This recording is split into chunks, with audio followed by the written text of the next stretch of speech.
It is one of the more fun, wacky, and expensive games on the Sega CD. You're not going to want to miss this, trust me.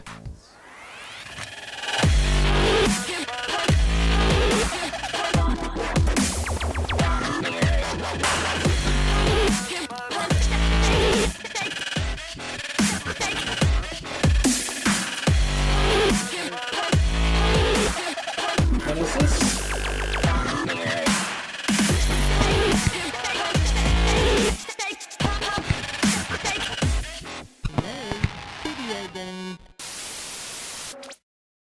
Hey everybody, it's me, Scott Galaxy. Thank you so much for joining me for another episode of The Layman Video Gamer. If you're a huge Sega CD fan and you follow all the games and you're a collector of the system especially, you'll know that this game is one of the most outrageously weird, bizarre, strange, and that's probably, maybe I'm shooting too far on this, but it is certainly one of the most expensive games on the system.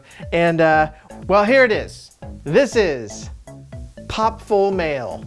This game came out in 1991 for the Sega CD, and this game will run you, like I said, pretty high. If you can find this game complete in box, you're probably going to pay somewhere around $290, $300. That's the going rate. However, if you go to eBay, you're probably going to be paying a lot more.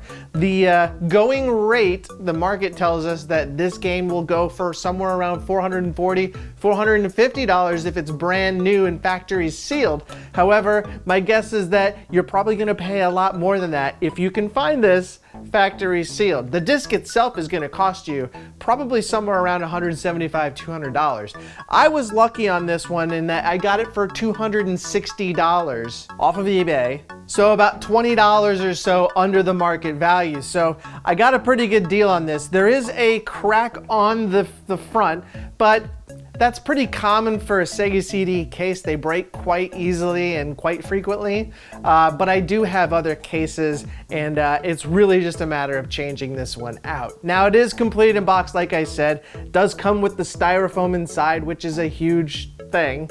And it comes with the manual, and it's in really, really good condition. And what I like about this game is that it really showed off the Sega CD power by giving the longest, or one of the longest intros to any game I've ever played. But that's why we bought the Sega CD, right? We wanted more of those cutscenes. And this one does not disappoint. So I'll just show you. Let's go pop it in, and you can see for yourself. This is Popful Mail.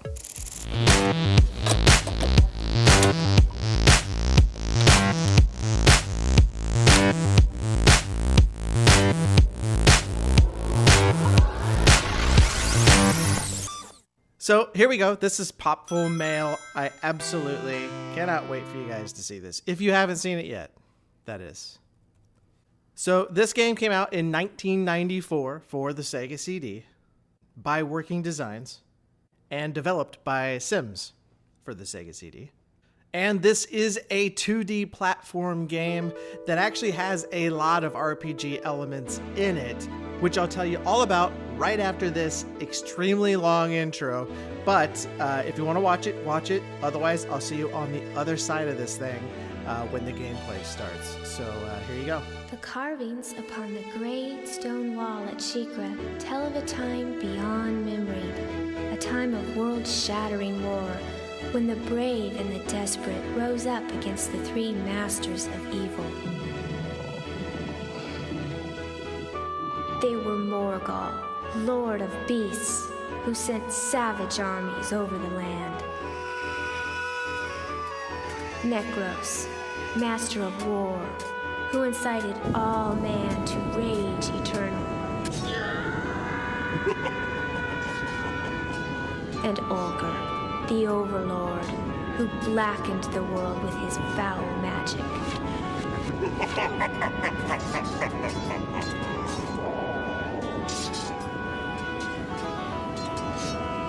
Men and elves, dwarves and beasts, all inhabitants of the world were locked in hopeless, fevered battle against a black fate. Raging like a great fire, insanity swept across the land with the ferocity unmatched in all history.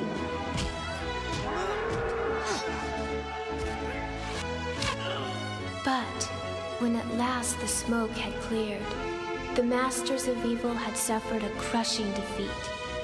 Humiliated, they retreated to a place outside of time, and a black seal was crafted to prevent their return. Of all who fought, only 3 returned to tell the story: a dwarf, an elf, and a human. Though their names were lost in the mists of time, their labor stands yet today, for the Black Seal holds fast, protecting mankind from certain destruction at the hand of the Overlord.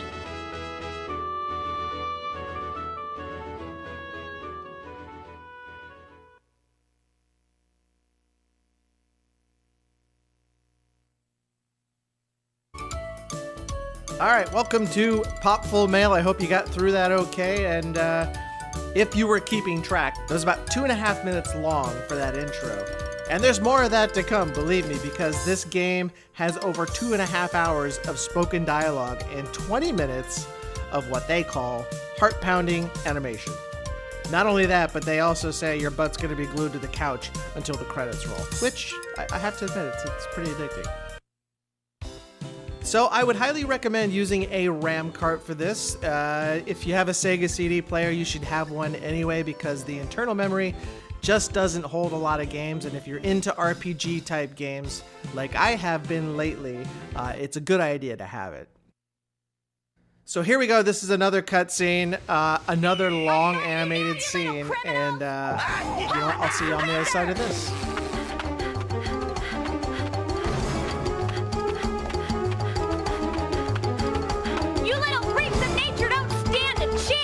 Give it up!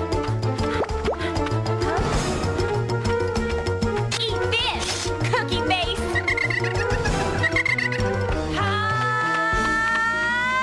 Hi-ya!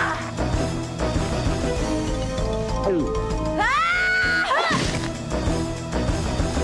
2 down, 1 to go.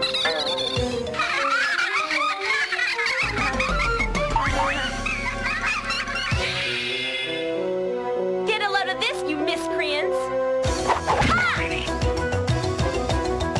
Take that! Yes!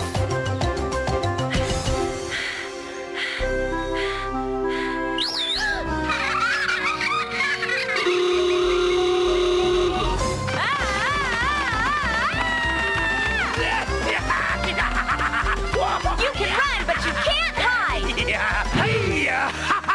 I've got you now, Nutscracker. Your choice. Dead or alive, I still get the $500,000 gold reward. Hey, you are a real funny girl. You make me laugh. Hey, you like a good joke? Ha! Boomba! Ha ha!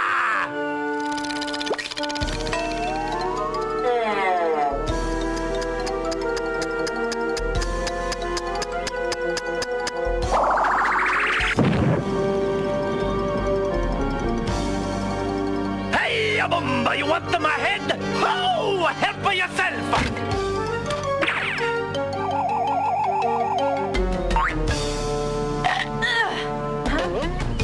Easy funny trick, eh?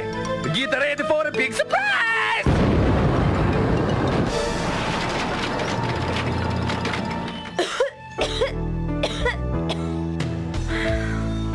Oh man, I biffed it. Again. Well, at least I managed to get his head. It has to be worth something. Oh, I wonder if I'm even cut out to be a bounty hunter at all. But if I don't get some cash soon, I'm gonna be in big trouble. There's gotta be another bounty I can go after. My luck's gotta change soon. Wow, a city. Maybe I can sell Nuts' head down there.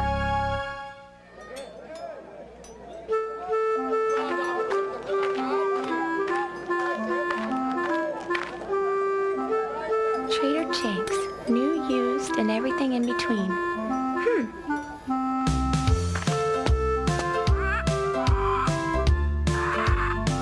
Well, look what the cat dragged in, would you? No, it's no use, Bounty Girl. Many others have tried, and all have failed. Up to my armpits and bad heads. Heads? Who said anything about heads? Hey, mister, tell me, where's the action in this town? I'm looking for a big bounty, and I only take the best jobs. You might be in luck. A new poster just went up on the town's bounty board.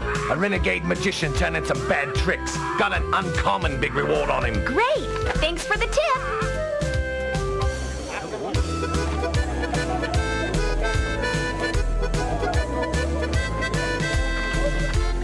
Move it, coming through, step aside.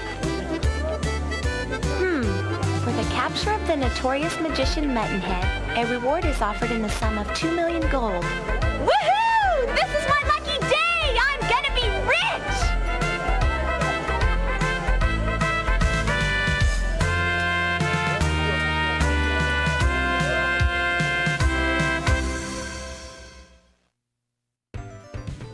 All right, well, I did not time that, but that was pretty long as well. So as you can see, you go to this home map, much like a Super Mario World type thing.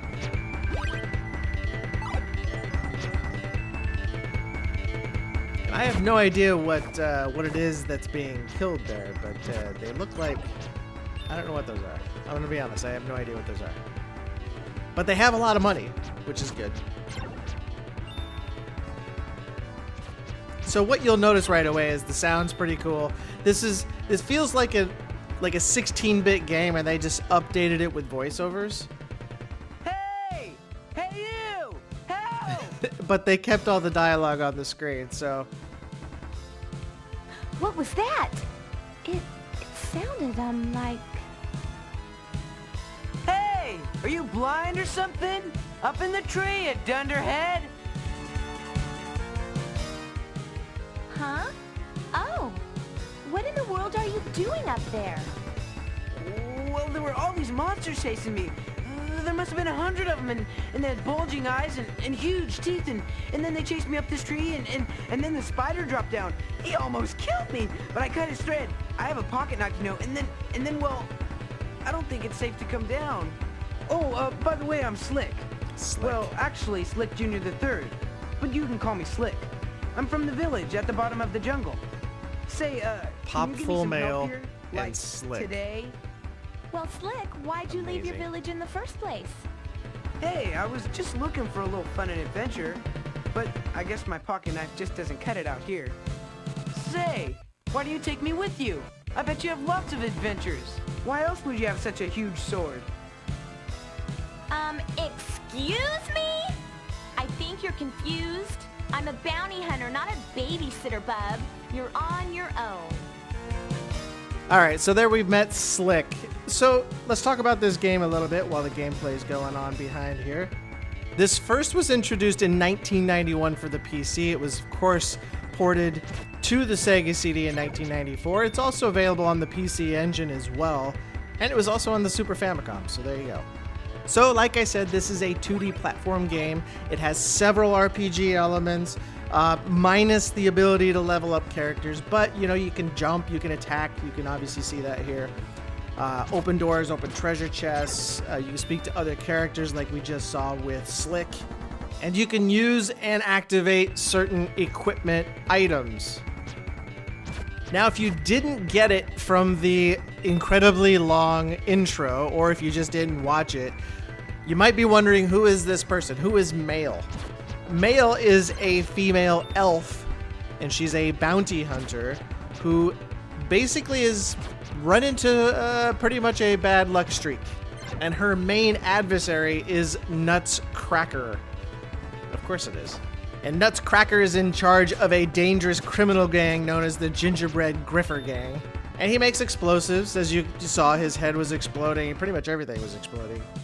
But he's very much like a nutcracker. So really the most interesting thing about this game is not only the gameplay itself and what they've kind of created with that RPG / side-scrolling adventure platform, is that this was supposed to be released, the English version that is, by Sega and replaced with characters from the Sonic franchise. And it was going to be called Sister Sonic, which would star Sonic the Hedgehog's long-lost sister. And it was originally announced as a role-playing game, in the Sonic the Hedgehog series without any mention of it being a rework of Popful Mail. And it was set to be revealed at the American International Toy Fair in June of 1993, but they never revealed the game. And the reason that is because there was a fan campaign launched to urge the original release of Popful Mail without changing any of the characters. They wanted the original Japanese version. So that's why they never released it, and really it's the first time, or one of the first times, that the consumer had the power to directly influence the outcome of a game or a decision that was made by a giant video game company. So they eventually just canceled Sister Sonic altogether and released Popful Mail in all of its Japanese glory. And I, for one, am thankful that they did. I'm really happy that they did this. And they should be happy too, because the ratings for this when this came out back in 1994 were through the roof, or certainly very good. You usually found the ratings somewhere between, if it was between 1 and 10, 10 being the best, it really sat around 8 or 9. Another interesting fact about this game is that there was an attempt to make this an anime series, but the pilot didn't really get any interest, so it just kind of went to the wayside. And now it's just one of our favorite Sega CD games. And what was that pilot about? Well, I don't know, but there is a promotional video out there that has Mail and her friends in real-world Tokyo fighting a new foe. Apparently not the Nutcracker guy. Apparently not Nutscracker. But dang it, I would love to see that cartoon. But dang it, I would love to see that show. So there you have it, that's Popful Mail. I love this game. If you're a collector, go get it. If you just love side-scrolling games, it's certainly good enough to go get that as well. I know it's got a high price on it, but it is worth it. And again, especially if you're a collector, totally worth it. So that's it for today's show. If you haven't already, please subscribe to the channel so you're the first to know of every video I put out, which is, by the way, every Wednesday at 11:30. We will see you next time on another episode. I'm Scott Galaxy. I'm gonna go play some more.